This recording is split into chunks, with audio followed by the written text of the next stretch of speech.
We got TierZoo. We're talking about jellyfishing. So you know what time it is. I might have to cut this part out of the video. So if it just cuts to the TierZoo video, whatever, you know. Anyway, to the video we're actually watching.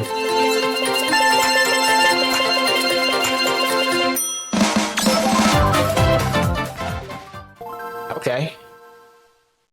So I don't even know what we're talking about with Jellyfish. Oh, the tier list. No shortage of balance patches. And like any other game, after a while, some players have started complaining about power creep.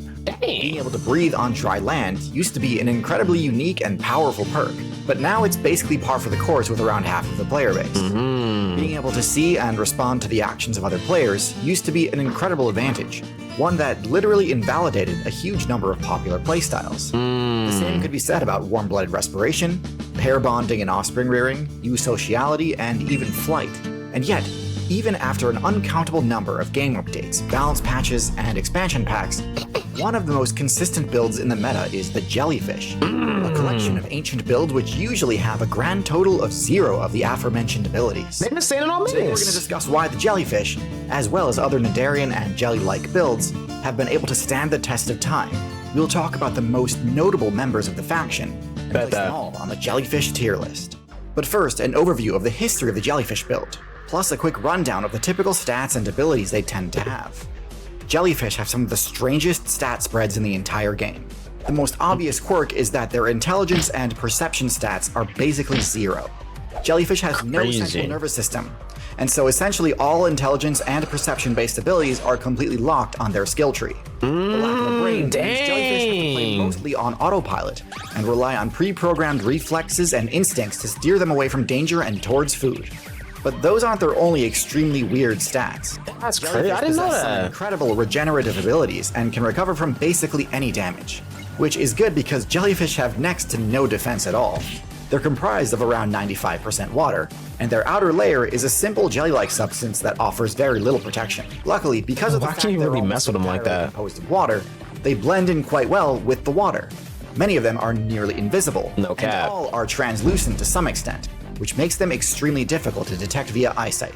I feel like they look the coolest. Like out of most things underwater, there's a lot of fish that be looking cool, like regular, like what you think whenever you think fish.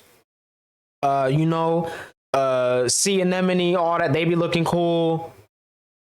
That's really it though. Jellyfish are top tier. Is how absolutely cracked their damage stat is.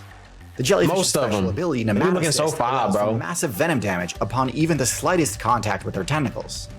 This isn't universal, as some jellyfish possess far more potent venom than others, a topic we'll cover extensively during the tier list portion of this video.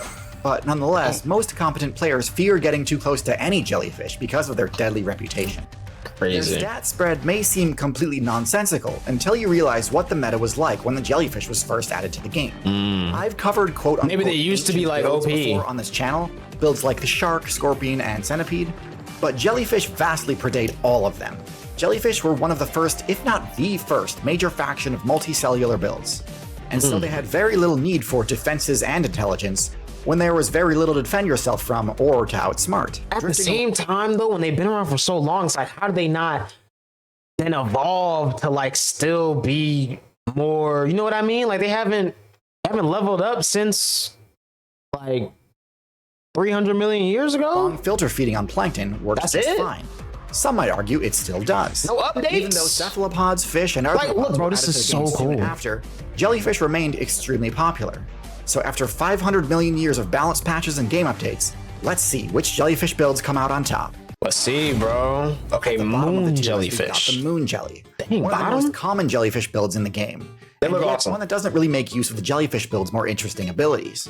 Moon jellies have uniquely short tentacles which deal fairly minimal damage. This makes them much less of a threat than basically all other jellies. In addition to that, moon jellies are notably more nutritious than other jellyfish, making them common targets for any player that's able to survive their fairly minimal defenses. In fact, moon jellyfish are one of the only jellyfish which are actively preyed upon by other jellyfish, even when fully grown. The moon jelly's playstyle is entirely passive, relying on its quick respawn rate and strong matchup against plankton to make it worthwhile. Moon jellies are becoming a popular choice in the recent meta as they have a natural resistance to microplastic poisoning, negating one of the main challenges challenges other marine players have had to learn to adapt to. Hold on. So it is a solid starter build for players trying to learn the ocean meta. That is kind of an advantage competent players will in this day and age. All that pollution we got going on, bro. We have the comb jelly. Comb jellies are some of the most unique jellyfish builds in the game. In fact, even calling them jellyfish is contentious, as they are technically not part of the Nidarian faction. Nonetheless, they are gelatinous and have most of the same abilities as jellyfish, so I wanted to include them anyway. Their main difference is that comb jellies do not move by pulsing their bell, and instead swim by using rows of cilia. This offers a slightly greater degree of agility and control compared to your standard jellyfish build.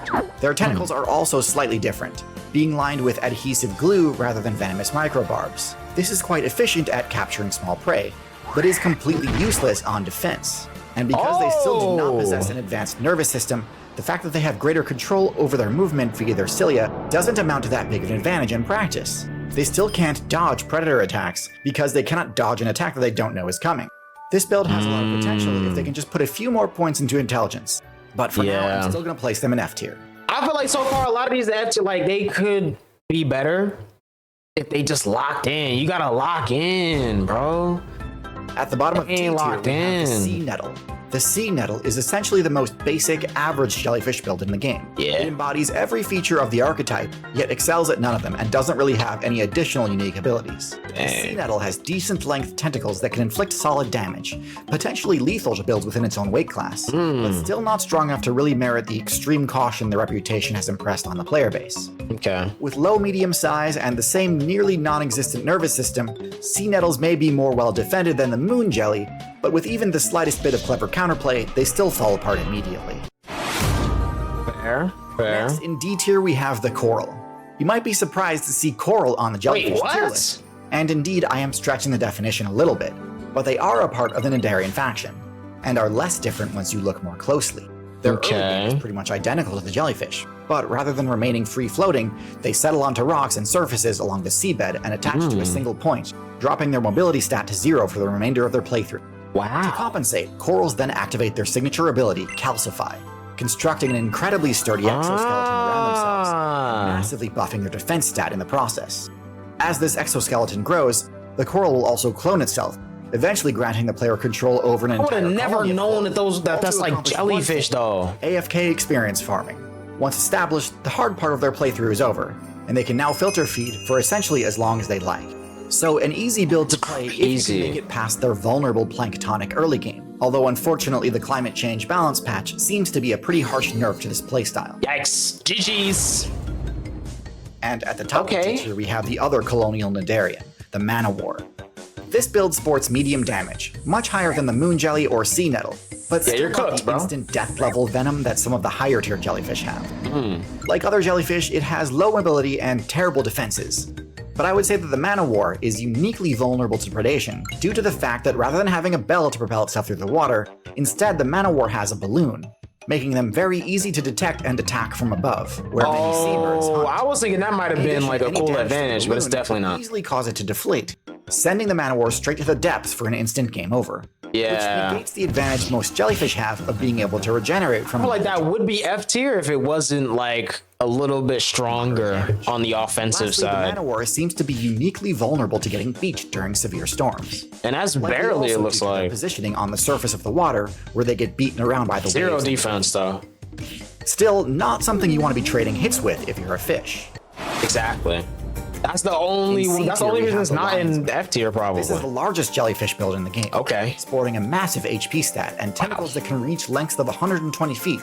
Longer than the blue whale end to end. Giant as it may be, its power stat so you could probably come into contact with one of those, not even realize it until it's too late. Of 120 feet, right? Longer than the blue whale. If they're that long, you ain't seeing that. Giant as it may be, its power stat is still below average, as its venom still isn't really enough to take down anything much larger than a minnow. You would think a bigger jellyfish would go after bigger prey. Similar to a whale, it uses its large size to hit a larger area with its attacks, with the hope of getting frequent multi-kills. This large size makes it very difficult to kill, simply by nature of it being able to literally survive half of itself being eaten. And there isn't much out there that would need to eat more than half. Still, with its stings being fairly weak, they aren't really threatening enough to merit placement in the higher tiers. That's understandable. Hey, there we go! Similar to Coral, I mean, this makes sense though, since Coral was in there. But opt for a sedentary playstyle rather than a free-roaming one. This makes a lot of sense. Unlike Coral though, anemones protect themselves using powerful venomous stingers rather than a hard calcified exoskeleton. Rather than filter feeding on plankton like corals do, they also use this venom to catch and kill prey. Many of them possess extremely powerful venom, enough to cause organ failure even in larger builds like humans. Now, normally being completely immobile is a huge vulnerability. However, the reason I rank anemones so high in spite of this weakness is that anemones are some of the best I was about to say, bruh. Anemone and clownfish like this, bruh. Builds in the entire game, forming excellent team comps with both clownfish and crabs. Crazy. In the clownfish, the anemone and the clownfish cover each other's weaknesses, deterring the predators that the other is vulnerable to. Similar to jellyfish, anemones are vulnerable to sea turtles, as they are resistant to their venom. Clownfish valiantly fight for their teammate, even against those sea turtles, which are gargantuan by comparison. And in return, that's the one thing I like about what's it called though? Finding Nemo, bro. Crush was chill. He was off that Zotto. Now that I think about it, I think that's why, bro.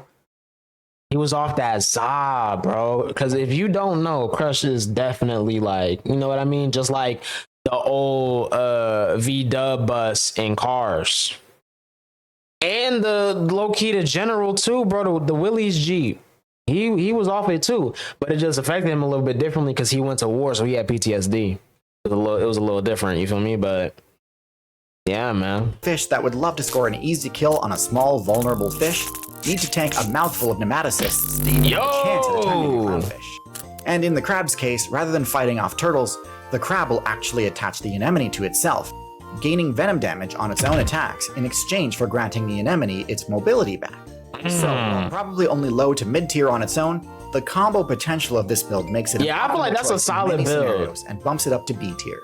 Where's my son? And finally, jumping all the way up to S tier, we have the box jellyfish. We're just jumping like that? Overpowered venom, there is quite literally not a single character in the game that has the box jelly beat.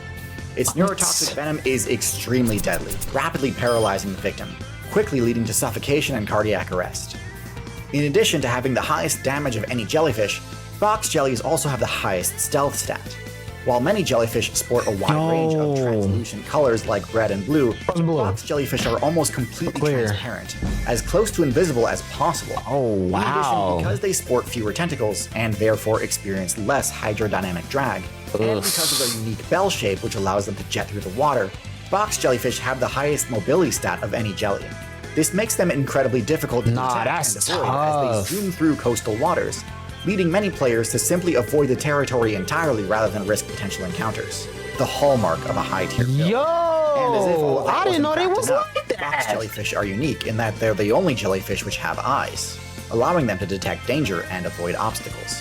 This enables them to thrive in less open areas where prey like to hide. Okay, so this makes sense though.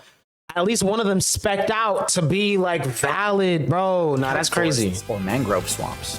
Coupled with their higher mobility stat, this actually enables the box jellyfish to actively pursue prey rather than simply drifting with the current and hoping to catch something. They be walking them down? With the exception of tankiness and tentacle attack range, box jellyfish are strictly superior to all other jellies. Hey, bro. Which is why they're such an outlier on the tier list. I also wanted to highlight a unique member of the box jelly faction, the Irukandji. The Irukandji is a dwarf variant of the box jelly. Oh, man. Maxing out at only an inch or two long, yet also sports the same incredibly potent toxin and all the other special traits the box jelly possesses, plus one additional trait, bell stingers.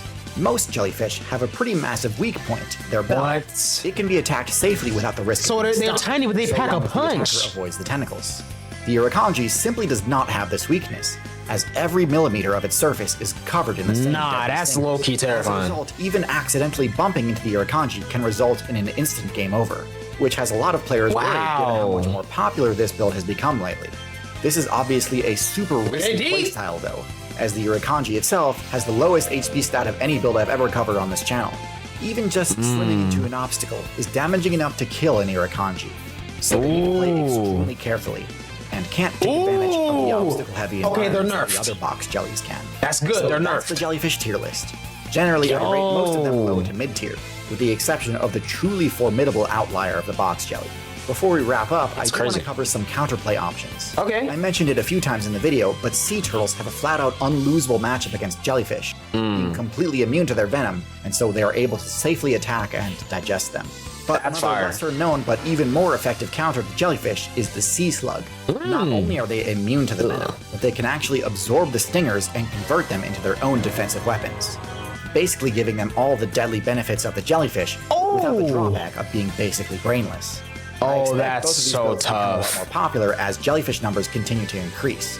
So if you're looking to score some easy wins, I recommend learning the strategies of both of these excellent builds. That's I hope to do a tough. sea slug Imagine video. if they collabed. built to be- Imagine if the sea slug and the sea turtle collab though. And oh man, that would be crazy. As jellyfish numbers continue to That would be increase. crazy. So if you're looking to score some easy wins, I recommend learning the strategies of both of these excellent builds. I hope to do a sea slug video soon, so be on Oh, the yeah, we lookout for need that. And be sure to subscribe We so you need don't miss that. any drops. And For speaking of sure. not missing important video releases, I'd like to remind all my viewers that the best way to watch my content is with Nebula, the sponsor Yes, of this video. sir. W It's best ad, for you bro. because you'll get access to all my videos. Do the thing, man. as Click well as the videos from thing. other Do the thing. Join the thing. Put the thing in and do the thing, bro. Yes, sir. We gonna do that.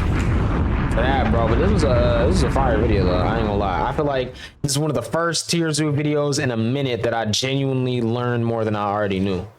Like I didn't know. I wasn't too up on the jellyfish game, bro. But they kind of weak. I ain't gonna lie. Overall, they kind of weak. But that box jellyfish though, don't play around, bro. I like that right there. We let us see it, man.